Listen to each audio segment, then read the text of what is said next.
¿Qué hubo, gente? Hace 31 años fue asesinado el padre de nuestro gran Iván Cepeda, Manuel Cepeda Vargas, un luchador igual que su hijo, incansable, luchando por la paz, por la justicia social, por los derechos de los colombianos. Manuel Cepeda Vargas era de la Unión Patriótica. Hoy, a más de 3 décadas, no ha sido posible para la extrema derecha borrar su memoria, borrar su voz. Quiero rendirle homenaje a él y a Iván con esta entrevista que le hice hace 4 años a su hijo, cuando todavía seguíamos soñando con que se hiciera justicia en el caso de Álvaro Uribe. Un Álvaro Uribe que es culpable de muchísimas de las grandes males que tiene este país, en su estructura, en su economía, en su historia de violencia, en su desigualdad. Por eso es bueno recordar algunos segmentos de vídeo. Póngale cuidado. Lo que tenemos que hacer en modificación de jornada de trabajo es recortar la jornada de sueño, es recortar la jornada de vacaciones, es recortar la jornada de festivos. Un Álvaro Uribe que siempre soñó con ser dictador, con atornillarse al poder. No dudó un instante en reelegirse y quería reelegirse más veces. Afortunadamente, eso no pasó. Un atentado contra nuestra democracia este señor. No puedo evitar hacerle. ¿Usted quiere ser presidente de Colombia 4 años más? Otra pregunta, amigo. Es bueno, usted no, ¿dónde nació? Yo soy argentino. Estudia la historia de su país, de la democracia colombiana tranquilita. Otra pregunta. Creo que es una pregunta válida. Hay todo un otra pregunta. Hay todo un procedimiento. Otra pregunta. Este juicio, vale decirlo sin rodeos, no es un juicio contra la historia política de Colombia. No es una revancha, no es una conspiración, no es un acto de oposición ni de política, es un acto de justicia y solo de justicia. No solamente sentimos que se honra nuestra dignidad, sino la de muchas víctimas en Colombia. Por eso, esta decisión justa la consagramos también a las madres de los muchachos que fueron desaparecidos, torturados y llevados a fosas comunes o presentados ante los medios de comunicación como falsos positivos. Por primera vez en esta larga audiencia, la fiscal dice que queda condenado en primera instancia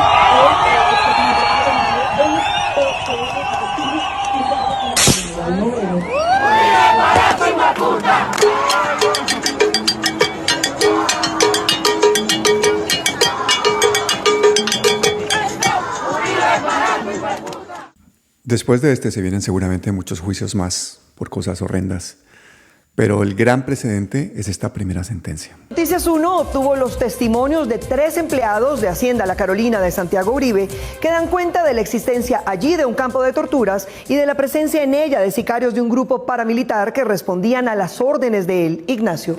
Mafe, los testimonios fueron recogidos con todas las formalidades del caso por la Fiscalía Delegada ante la Corte Suprema de Justicia, pero ni siquiera fueron mencionados por el juez que absolvió al hermano del expresidente. Es identificado con cédula de ciudadanía 70-041-053 de Medellín, a la pena principal es de 144 meses de prisión, o lo que es lo mismo, 12 años de prisión, multa equivalente a 2.420.5 salarios mínimos legales mensuales vigentes, e inhabilitación para el ejercicio de derechos y funciones públicas como sanción principal de 100 meses y 20 días.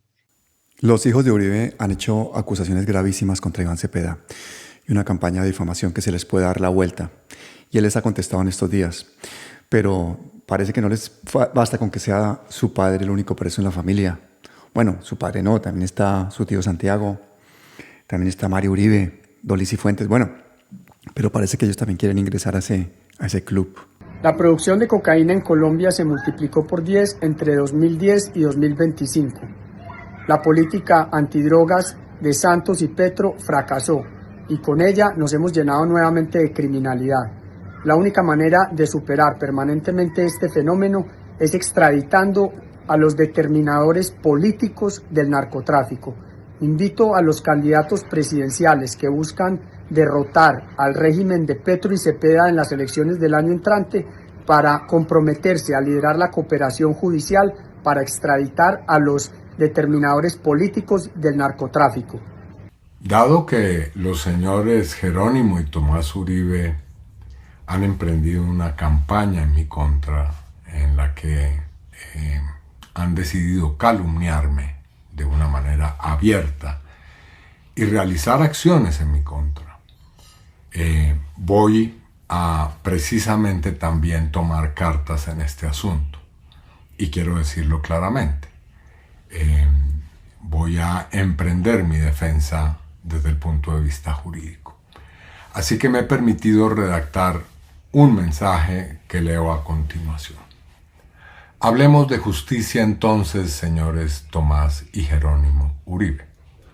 Hace un par de semanas, a raíz de la condena contra su padre por fraude procesal y soborno en actuación penal, los señores Tomás y Jerónimo Uribe emprendieron una campaña sucia a través de redes sociales en la que me acusan falsamente de ser heredero de las FARC. Incluso están haciendo gestiones en Estados Unidos para buscar padrinos políticos que realicen acciones judiciales en mi contra en este país. Esto coincide con acciones de presunta manipulación de testigos que continuaría haciendo el señor Diego Cadena. Cuando se produjo la condena en primera instancia de Álvaro Uribe Vélez, señalé que estaba dispuesto a buscar un camino de diálogo sobre la justicia restaurativa. Pero veo que se sigue optando por el camino de la calumnia. No se aprende de las lecciones del pasado. Pues bien, entonces responderé como es debido. Anuncio que estudiaré las acciones judiciales a que haya lugar ante las autoridades competentes. Son ellos quienes atacan y serán enfrentados como corresponde. Bueno, feliz día. Bueno, Néstor, si quiere, pues yo le digo, esto es una entrevista. Usted me está negando algo que es cierto. Ella dijo que Uribe tiene un reconocimiento internacional y que podría irse de Colombia. Pero, a ver, entendamos, esto es una entrevista para que usted escuche mi opinión o para que usted me diga lo que usted piensa. No, es una entrevista para que yo le haga unas preguntas. Bueno, entonces con el mayor gusto yo le doy mi opinión. Vale. Entonces mi opinión es la siguiente. Por favor, ¿se puede callar, señor Uribe? Estos son palabras mayores.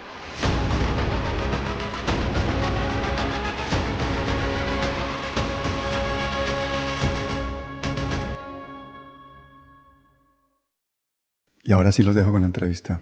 Hace 4 años hablábamos así con Iván Cepeda.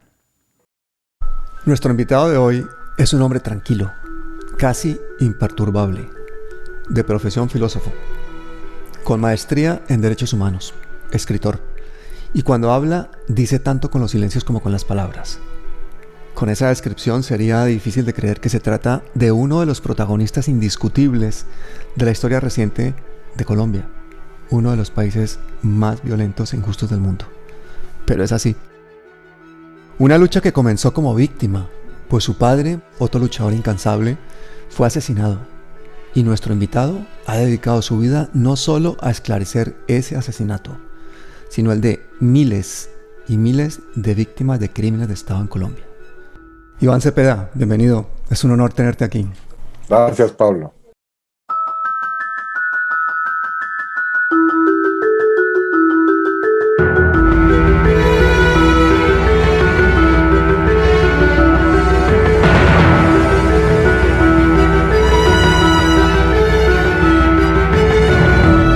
Gracias por la generosa presentación y es un gusto estar en este diálogo. Un saludo especial a la gente que nos está viendo en este momento. Gracias a ti, Iván.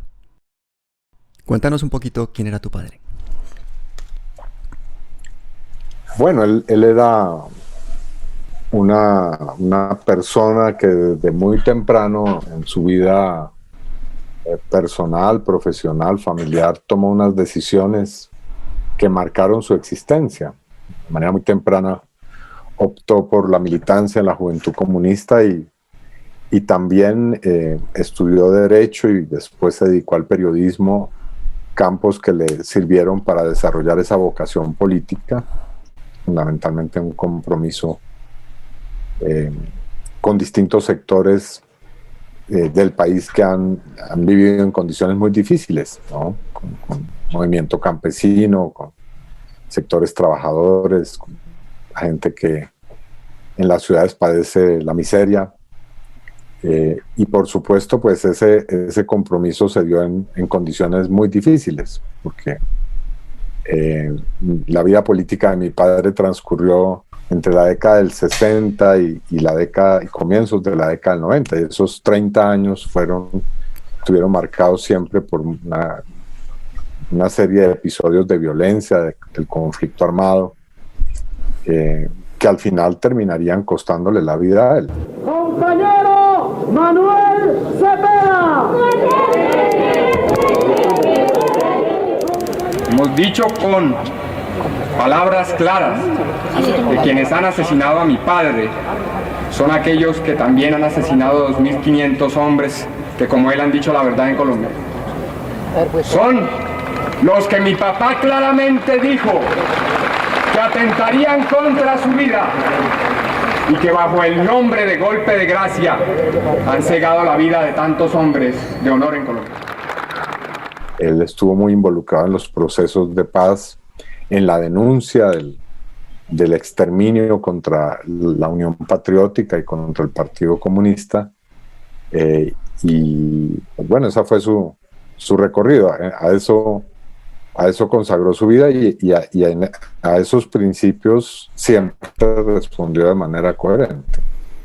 Y para los jóvenes que nos están oyendo, que no saben lo que fue el exterminio de la Unión Patriótica, fue un verdadero holocausto.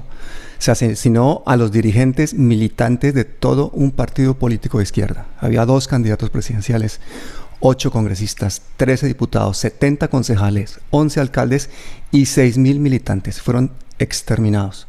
Que no se puede ser consecuente con la paz y hablar de paz mientras no se combate efectivamente a los grupos paramilitares, de que no se puede hablar de paz ni ser consecuente con la paz cuando no se castiga ejemplarmente a los miembros del Estado comprometidos en la violencia contra la población civil. Iván, ¿quiénes fueron los asesinos y quiénes dieron las órdenes? Bueno, lo primero es señalar que en realidad son 2 procesos de genocidio que están superpuestos, porque el Partido Comunista Colombiano, desde sus orígenes en la década de 1930 hasta el día de hoy, es decir, estamos hablando de casi 90 años, ha sido objeto de una permanente persecución. El Partido Comunista hizo parte de la Unión Patriótica, es una fuerza que fue preponderante en la creación de la UP, y ese periodo fue especialmente intenso dentro de ese exterminio, así que a mí me gusta señalar que en realidad son el genocidio del Partido Comunista y el genocidio de la Unión Patriótica. Pues sí es un episodio de violencia, pues tal vez el más grave que ha ocurrido en la vida política del país. Nosotros, quienes hemos padecido ese proceso de exterminio, señalamos que hay una clara responsabilidad del Estado colombiano, de distintos gobiernos, de distintas instituciones, en alianza con otros factores de violencia, que también están muy imbricados con el Estado colombiano, como es el paramilitarismo y el propio narcotráfico. Regularmente aquí se quiere hacer una distinción entre el narcotráfico y el Estado, y resulta que muchas veces es el Estado, está involucrado directamente con determinadas estructuras del crimen organizado. Pero aquí también han tenido influencia y participación actores extranjeros, Estados Unidos, Israel. Precisamente en estos días estamos en un debate muy álgido sobre si las agencias de inteligencia israelí tuvieron algún tipo de participación en el genocidio de la Unión Patriótica. Lo que sostiene ese artículo es que esta persona que tiene una gran relevancia en la historia de Israel, que cumple un papel. Tú me disculpas, pero estoy en mi casa y vas a escuchar algunos efectos domésticos. Esta es una persona que tiene un gran peso en la historia del Estado de Israel, ni más ni menos que fue el encargado de una operación transnacional para capturar a un criminal nazi, ¿no? A Eichmann, que después fue juzgado en Israel, ¿no? Como se recordará. Lo que dice el periodista Donadío es que está comprobado que esta persona fungió como asesor de seguridad del gobierno colombiano. Pero además hay otros datos en ese artículo. Por ejemplo, hay una referencia muy concreta al general hoy en retiro Rafael Zamudio Molina, quien es un enemigo declarado de la Unión Patriótica. Y hay varios hechos que muestran su actitud. Una de ellas es que un funcionario del gobierno del presidente Barco, es decir, estamos hablando del final de la década de 1980, fue a visitar al señor general, el que era encargado de la paz en Colombia en ese momento, el consejero de paz Carlos Sosa, y le dijo que estaba muy alarmado porque estaban asesinando diariamente a militantes y dirigentes de la Unión Patriótica, que cada día estaban matando a una persona. Y entonces, de manera muy sarcástica, y esa es una respuesta realmente macabra, el general Zamudio le dijo que a ese ritmo nunca iban a acabar, ¿no? Como dando a entender que el trabajo no se estaba haciendo lo suficientemente, en forma suficientemente eficiente, ¿no? Entonces, hechos como esos, a mi modo de ver, son hechos que hay que investigar muy seriamente y que muestran efectivamente que puede haber una responsabilidad en cabeza de figuras que tienen o tenían una conducción del Estado en ese momento. Y haciendo un paralelismo con la actualidad, ¿tú crees que estamos ante un nuevo genocidio dado el número alarmante de líderes sociales excombatientes de las FARC y defensores de derechos humanos asesinados en los últimos años? Mi tesis es un poco más, digamos, más radical en ese sentido. Yo creo que Colombia ha vivido genocidios continuos. Es decir, el problema es que a cada cosa se le pone un nombre y se le ubica en una época y pareciera que son hechos aislados. Pero yo me pregunto, esos líderes que están asesinando, por ejemplo, los líderes del pueblo Nasa, para aterrizar este asunto, el pueblo Nasa, su organización, que es el CRIC, la Guardia Indígena, ha venido padeciendo asesinatos desde hace décadas. Entonces hoy a eso le ponemos el asesinato de líderes sociales, pero antes lo llamábamos la persecución contra el CRIC. Bueno, no, yo creo que ese es un proceso continuo, que tiene distintos momentos, y puede ser que distintos actores, pero ahí hay un genocidio contra los pueblos indígenas. En Colombia la situación de los pueblos indígenas es muy grave, porque el 70% de los pueblos indígenas, óigase bien, de los 101 pueblos que hay en Colombia, está en riesgo de extinción. Es decir, hay 70 pueblos indígenas, 31 que ya están al borde de la extinción por su debilidad demográfica, y otros 39 por efectos de todo esto está en una situación de riesgo, altísimo riesgo. Y esto no es una aseveración que hago yo, sino que ha sido objeto de decisiones constitucionales, de la Corte Constitucional. Están al borde de desaparecer por efectos, entre otros, de esta violencia que estamos padeciendo. Entonces, la pregunta es, ¿cuándo comenzó ese genocidio? Bueno, no, seguramente no comenzó con el proceso de paz como nos lo quieren hacer creer algunos, o esa ola de violencia reciente. No, ese es un proceso que lleva décadas. Entonces mi respuesta es sí, estamos ante un nuevo ciclo que acentúa ya una violencia acumulada y unos efectos acumulados de la violencia que tienen ya 7 décadas, por decir algo, en algunos casos. Y ya hablaba ahora del caso del Partido Comunista, que tiene 90 años de existencia y que no ha habido un momento, incluyendo el día de hoy, en el que no se sigan registrando hechos de persecución, de violencia, de desaparición forzada, de asesinatos, de exilios, en fin. Entonces mi respuesta a tu pregunta es que en Colombia lo que hemos tenido es una serie de procesos genocidas que se siguen desarrollando y que hay que obviamente particularizar y precisar, pero que están ahí como ciclos de violencia muy prolongados.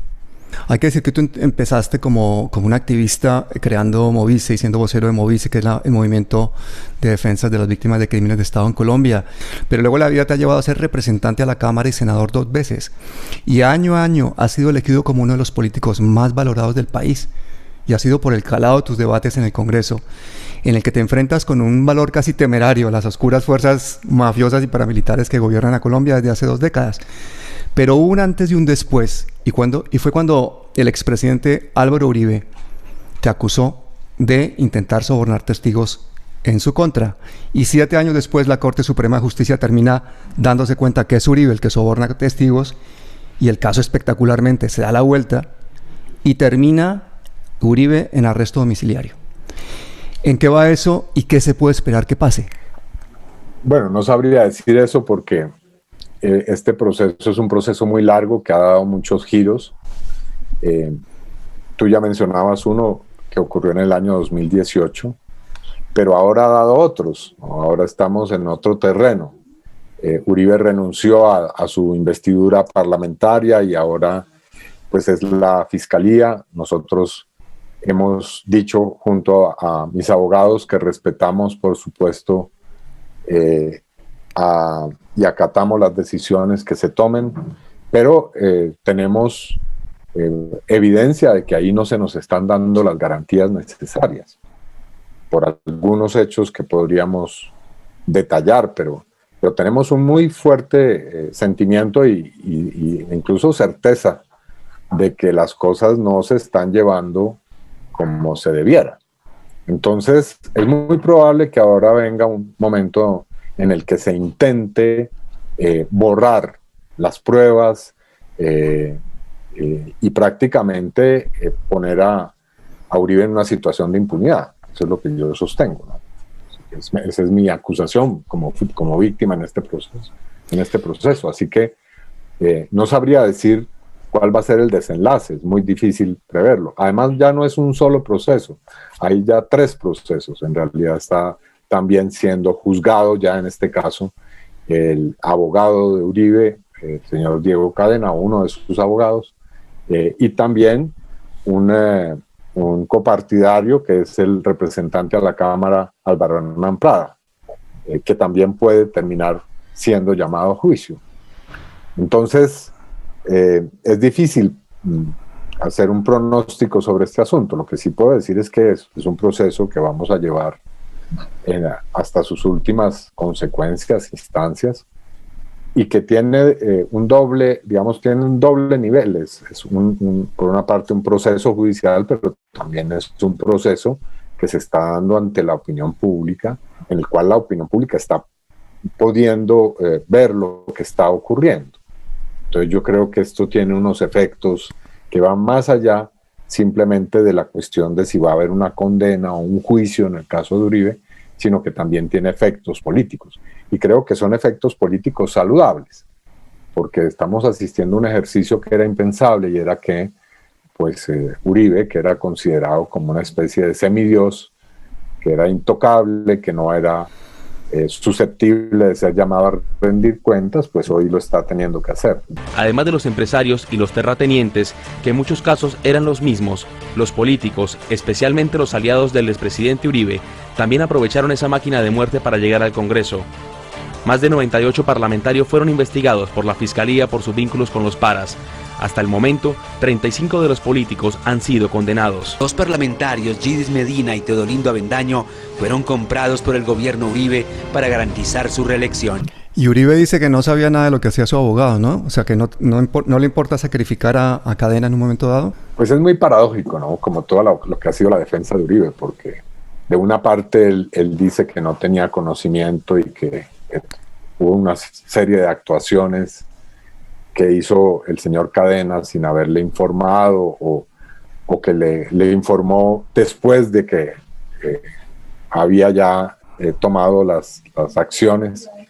pero al mismo tiempo lo mantiene como abogado, ¿no? Es decir, al mismo tiempo que rechaza y dice que no conocía eso, se sostiene en que su abogado es un hombre recto, ¿no? Entonces aquí la pregunta es, ¿por qué esa actitud tan contradictoria? Es decir, si sabe que estaba haciendo cosas que no debió hacer, ¿por qué hoy lo sigue defendiendo? Y la respuesta, a mi modo de ver, es solamente una posible, y es que él sabe que fue puesto en evidencia las acciones que son delictivas, pero al mismo tiempo no puede traicionar a su abogado, porque eso podría representar que él hable. Diego Javier Cadena, el abogado que ha recorrido cárceles en busca de testimonios de paramilitares que favorecieran a Álvaro Uribe Vélez y a su hermano Santiago, era hasta hace poco una persona desconocida en el ámbito público, pero célebre en el mundo de la mafia. Cadena hizo su carrera en los centros penitenciarios, defendiendo a los capos más importantes del norte del Valle, como Don Diego, Víctor Patiño Fomeque y Diego Rastrojo, entre otros clientes. Alias Don Diego tendrá que responder por el asesinato de por lo menos 245 a manos de una estructura criminal puesta por miembros del ejército, la policía, políticos de la región y fuerzas paramilitares. Entonces llama muchísimo también ese tipo de abogados, esos perfiles de los que se rodea Uribe. No es un asunto exclusivo de los abogados, ¿no? Es decir, en el caso de Uribe es como una constante. Es que son los abogados, son los aliados políticos, son los amigos que después de que son llevados a un juicio, que son condenados incluso, él sigue defendiendo como personas probas, personas rectas. Entonces ese es una especie de patrón de comportamiento, ¿no? Y eso nos preocupa cada vez más, y de hecho hoy en día con un gobierno cada vez más autoritario que ha negado la personalidad jurídica a la fuerza política más importante de la oposición, con un presidente que cuestiona las decisiones de la Corte Suprema de Justicia, que gobierna como jefe de partido más que como estadista, hasta el punto que quiere acabar con los acuerdos de paz, que incluso quiere acabar con las cortes y hacer una corte única y a medida, y que está aprovechando la pandemia para gobernar por decretos presidenciales y realizar todo tipo de reformas, de impuestos, de salarios, siempre favoreciendo a los ricos. Me parece que estamos ante un estado cada vez más autoritario, y hace poco dijiste que el gobierno está estudiando decretar un estado de conmoción interior para callar la protesta social, la independencia del Poder Judicial y amordazar a la oposición. Bueno, yo diría que esa es una constante en Colombia, ¿no? Este gobierno trata de imitar y de reproducir las políticas, las peores políticas de Uribe. Los falsos positivos, la utilización de los aparatos de inteligencia para espiar, seguir, desacreditar a los opositores políticos, los periodistas críticos, los magistrados, etc. La militarización de amplias zonas del país que están en medio de situaciones de violencia, el intentar tener la posición más obsecuente y abyecta frente al gobierno de Estados Unidos, una continuidad del exterminio o el intento de exterminio de sectores de oposición, pero además yo diría en medio de un contexto que favorece precisamente esas raíces autoritarias, y es el contexto de la pandemia, de la crisis sanitaria, de la posibilidad de concentrar el poder político, de abusar de los medios de comunicación y de la centralización de los canales de comunicación para generar un estado de opinión. De la emergencia en el mundo, y este ya no es un problema del gobierno colombiano solamente, de una extrema derecha que es cada vez más fascista, para decirlo claramente, y que tiene expresiones en todas partes, ¿no? Y de un enfrentamiento entre sectores democráticos y modelos abiertamente, yo digo ya fascistas. Eso no, a mí no me parece. O sea, que tú crees que se está preparando una dictadura. Maquillando. Yo creo que en Colombia, en esto apelo un poco a algo que decía alguien, que el día en que tengamos un golpe de Estado en Colombia no nos vamos a dar cuenta.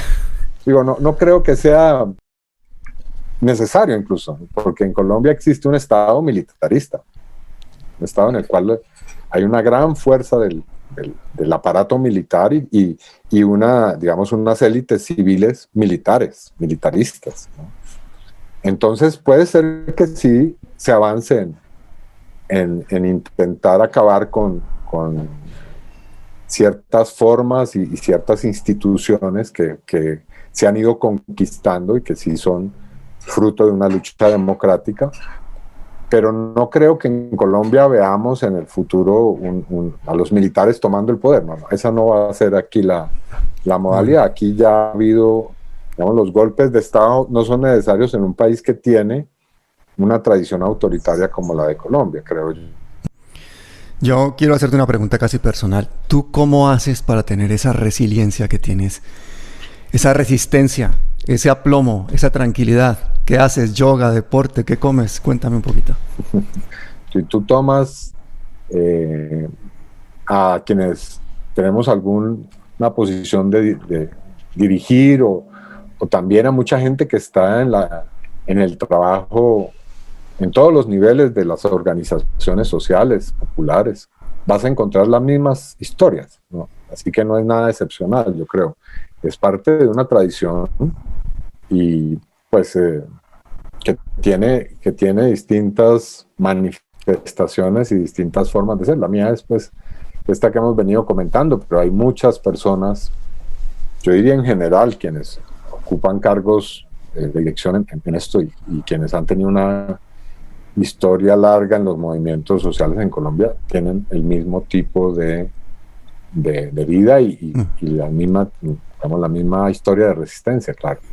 Yo te pregunto eso porque no me imagino qué sientes cuando el que te da la palabra en el Congreso y decide quién se discute primero es alguien investigado por compra de votos, quien además como congresista bate récord de ausencia, tiene los mínimo posible proyectos presentados y además detrás tiene un clan multimillonario que se ha consolidado gracias al clientelismo y que posiblemente termine siendo candidato presidencial. ¿Cómo se puede llegar al Congreso en una minoría y hacer oposición en ese tipo de situación? Yo por eso te digo, es resiliencia pura. Pero digamos que precisamente en esa enunciación que tú haces, lo que se demuestra es la gran vulnerabilidad que tienen personas como esas y ese poder. Entonces, son muy vulnerables realmente porque no resisten un examen a fondo. Y eso es lo que nosotros hacemos permanentemente. Nosotros, el papel que cumplimos es evidenciar ese tipo de circunstancias. Obviamente se nos quiere poner en ese mismo papel, es decir, se quiere decir que nosotros hacemos parte de eso y que tenemos también una historia que puede ser objeto de cuestionamientos, pero en realidad son ellos, son quienes hacen parte de esa clase política, de esa burocracia, de esos estamentos que están corroídos por la corrupción, por la mafia, por el crimen. Y entonces, cuando hay debates a fondo, eso sale, ¿no? Eso sale a relucir. Claro. En esa lucha David y Goliat pierde Goliat, ¿no? Sí, sí. Y hay muchísimos colombianos que desafortunadamente lo meten todo en un mismo paquete y dicen todos los políticos son iguales. Hay que decir que el 47% de los colombianos que pueden votar no votan. Hay una abstención brutal en Colombia y que en el caso de los jóvenes alcanza el 60%. Esos son 17 millones de personas. No se sienten representados por los gobernantes, pero tampoco por las alternativas. ¿Qué opinas de ese desencanto? Yo lo que creo es que ese es un fenómeno que existe, como tú bien lo señalas, pero que está cambiando. Y creo que hay signos que lo demuestran. Bueno, el proceso de paz ha sido precisamente un espacio para activar una serie de fuerzas que han ido demostrando que hay un despertar de conciencia en la sociedad colombiana. Bueno, para no plantear esto en abstracto, los 11 millones de votos que se presentaron contra la corrupción, que no, nosotros estamos sosteniendo que ahí hubo una trampa, que eso se ganó, esa consulta se ganó. O el hecho de que por primera vez un candidato que está en la oposición obtenga pues un favor popular tan significativo como el que obtuvo Petro y Ángela María Robledo, o el hecho de que haya surgido una bancada alternativa en el Congreso, o el hecho de que estemos en movilizaciones sociales que han sido muy multitudinarias y significativas, pues prácticamente ya desde hace más de un año, bueno, vamos para un año. Entonces todos esos hechos demuestran que hay hoy un despertar de la conciencia, y de los jóvenes particularmente, porque hay que decir que en las calles quienes han estado son los jóvenes, ¿no? No solamente los estudiantes, sino también muchos sectores populares, jóvenes trabajadores, y las mujeres también. No digo que eso está ganado. Precisamente hay una fuerte campaña para despolitizar a los jóvenes. La idea de que hay que dejar la política, que la política no sirve para nada, que toda persona que entre en la política indefectiblemente se corrompe, porque precisamente lo que se quiere es que la gente no lo haga, que no asuma la posibilidad de estar en política. Ahora, que la política no termine indefectiblemente en corrupción, pues la manera de demostrarlo es que en Colombia, lo he dicho muchas veces, hay que ir a los cementerios a ver a muchos dirigentes políticos que sí cumplieron y han cumplido a costa, al precio de su vida, con sus compromisos políticos. Entonces, así como hay muchos ejemplos de gente corrupta, de gente que ha utilizado el poder público para beneficiarse, hay muchos otros igualmente significativos que muestran lo contrario. O sea que es un signo fatal. Y eso hay que explicarlo muy bien para que la gente lo entienda y no se deje tentar por despolitizarse. En estos días le diste una puñalada casi mortal al sistema electoral o a la idea que tenemos del sistema electoral colombiano y su legitimidad. Demostraste con datos oficiales que en el censo el censo, para los que no lo sepan, es quien dice quién puede votar y quién no. En el censo había más de 8 millones de inconsistencias. O inconsistencias con los datos de la registraduría, es decir, que se han contado millones de votos que jamás deberían haberse admitido, al menos en los últimos 5 años. Esas son elecciones presidenciales, esas son elecciones generales. Esa es la consulta anticorrupción, que había, por ejemplo, centenares de municipios en los que había más votantes que habitantes, o más de 7 millones de cédulas que no ponían edad, o sea que se podían votar los muertos, los menores de edad, cédulas de los mismos fallecidos votando año tras año. Casi 1 millón de votos de personas que o eran militares o estaban condenados o tenían más de 100 años, ¿no? Tenemos uno de los índices mayores de longevidad, según esto, del mundo en Colombia. ¿Eso no sería suficiente para anular la consulta anticorrupción o las pasadas elecciones generales? Efectivamente, el universo sobre el cual se hace el conteo de los votos y se habilita a alguien para votar es lo que se considera el censo, ¿no? Es decir, las cédulas que están habilitadas en un momento determinado para poder ser tenidas en cuenta y registradas como válidas. Entonces lo que se ha probado, y no lo digo yo, lo dicen los datos oficiales de la Contraloría, de la propia registraduría, y lo que ha reconocido el propio registrador. Es decir, en esto mejor, la prueba reina es que se nos avalaron 3 artículos en el reciente código o la reforma del código electoral reestructurando el censo electoral. Es decir, el registrador tuvo que reconocer que está desfasado el censo. Y eso tiene una consecuencia muy grave, y es que todas las elecciones, todos los procesos electorales quedan automáticamente cuestionados.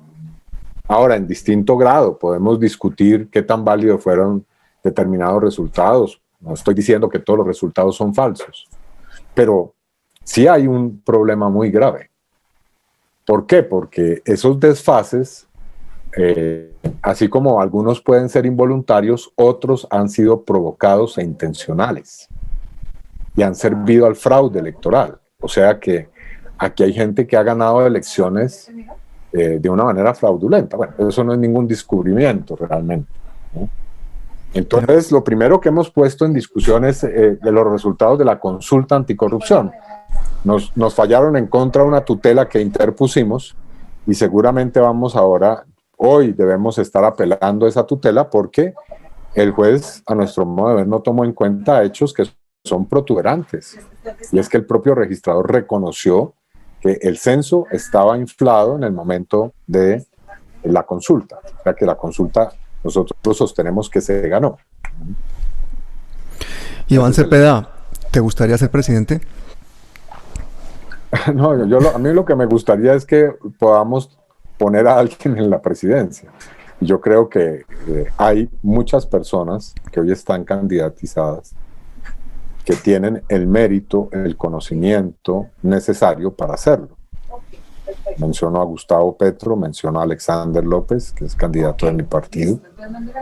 Entonces mi labor no es esto, lo que hago es intentar que juntemos fuerzas, porque aquí tenemos que romper con una tradición, y es que nos ponen a pelear y a disputarnos entre personas, y entonces ¿quién es el mejor entre fulano? No, aquí tenemos mucha gente que puede hacerlo. Entonces lo que sí quiero y lo que estoy trabajando es en reunir esas fuerzas, ¿no?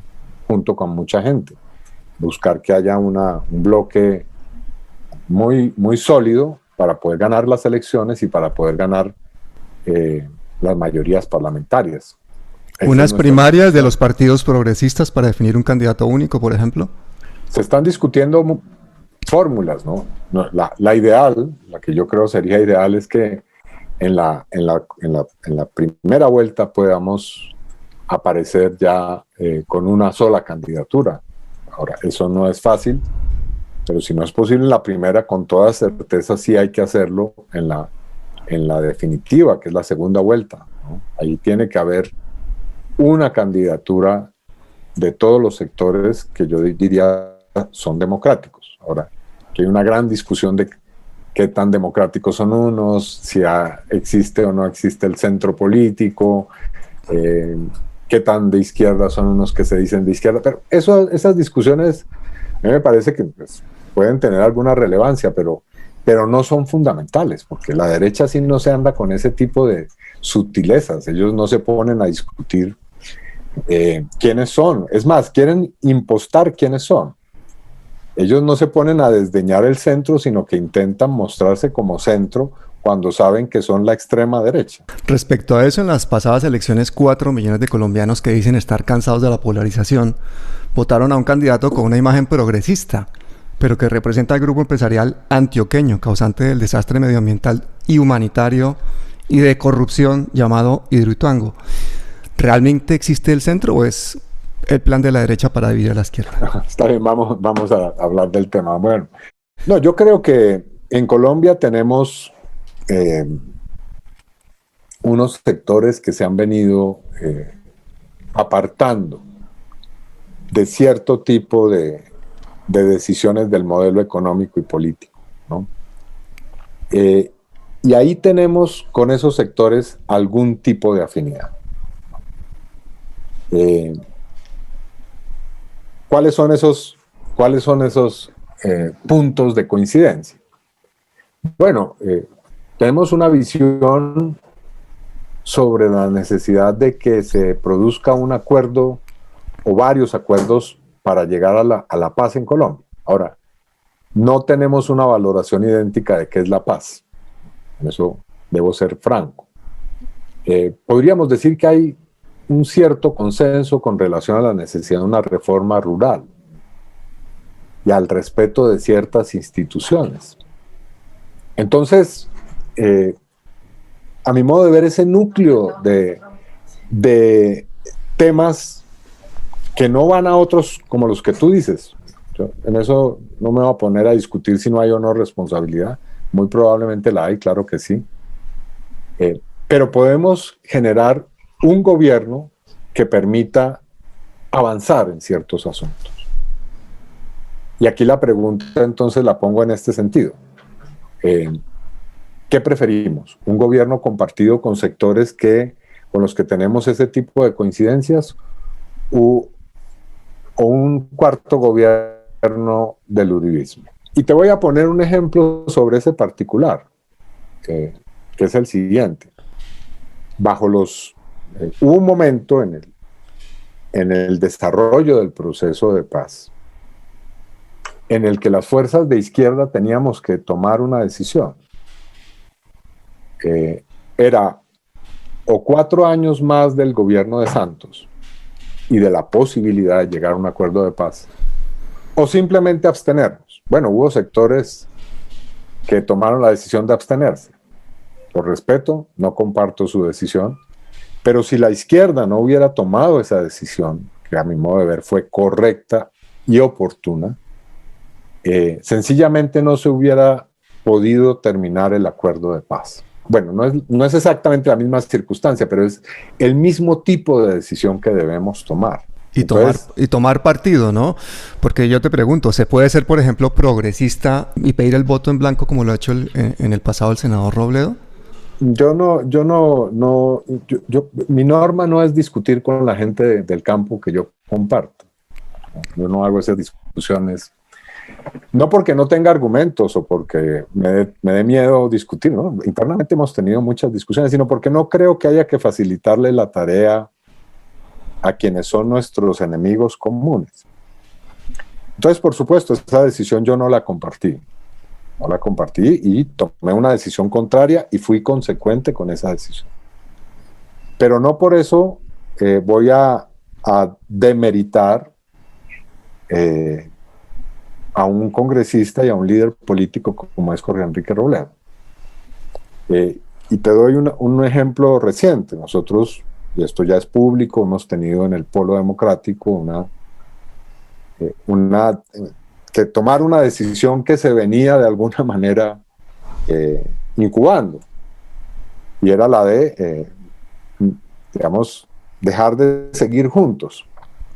Y se tomó esa decisión. Y a mi modo de ver se tomó de manera acertada y de una manera correcta, que fue hacer una separación amigable. Y no entrar, como se hacía en la década de 1970, a una zambra pública de la izquierda, que ese es, digamos, el festival que quiere la derecha y la extrema derecha hoy. Hoy quieren vernos enfrentados, discutiendo, mientras ellos hacen lo que están haciendo, sin que nadie los controle. No, para mí ese no es el ejercicio que hay que hacer hoy. Hoy lo que tenemos es que buscar esos puntos que nos unen para lograr un estadio en el cual esas discusiones que tú planteas y que yo no niego que sean válidas puedan tener otro contexto y podamos darlas de otra manera. Bueno, pero no en el momento en el que, digamos, las hordas fascistas están desfilando por muchas calles, ¿no? No me refiero solo a Colombia, eso que vimos en Estados Unidos es muy grave. Estados Unidos es una potencia nuclear, ¿no? El presidente de los Estados Unidos tiene un maletín en el cual tiene los códigos para activar armas nucleares, para decirlo claramente. Entonces, frente a realidades como esas, nosotros tenemos que priorizar las discusiones, diseñar estrategias que nos permitan avanzar. Pero ya llegó el momento en el cual debemos gobernar. Debemos poder revertir esa situación. Pero debemos ir más allá, es decir, debemos llegar a una posibilidad de generar lo que yo he llamado un programa de paz total, sino no solamente de paz completa, sino de paz total, es decir, que implique una solución simultánea de todos los problemas. Y eso, aunque es ambicioso, creo que es posible. Con 17 millones de colombianos que no votan, con esa juventud desencantada, ¿no crees que tenemos una urgencia real de hacer una pedagogía social masiva en Colombia? Sí, yo creo que eso es fundamental. Y creo que esa es una labor permanente, perseverante, explicativa, paciente, que hay que hacer. Si hay algo que detesta la extrema derecha es el FECODE, ¿no? Por ejemplo, para tratar un tema. ¿Por qué esa actitud tan encarnizada con los maestros y las maestras en Colombia? Bueno, porque saben que hay educadores que en Colombia están formando a las generaciones, ya no en esa educación conservadora, confesional, una educación para la sumisión, sino una formación para el ejercicio de los derechos, el ejercicio de la ciudadanía, el ejercicio de la rebelión cívica. Entonces eso produce pánico, por supuesto, y entonces sí creo que ese es un asunto fundamental. Iván Cepeda, ha sido un honor hablar con un héroe de carne y hueso. ¿Quieres decirle algo a esos millones y millones de colombianos que están ahí esperando dar un paso al frente? Bueno, no, yo creo que tenemos una oportunidad, debemos saberla aprovechar. Invito a que sigamos en esas tareas con entusiasmo, con mucha energía, a pesar de los tiempos difíciles que estamos viviendo. Muchísimas gracias, Iván. Cuídate mucho y hasta siempre. Bueno, un abrazo, Pablo. Como Estado, recordamos estos hechos, no los olvidamos, los rechazamos enfáticamente y nos avergonzamos de que hayan ocurrido contra una población inocente, por lo cual les pedimos perdón a ustedes, a sus padres, a sus madres, a sus hijos e hijas.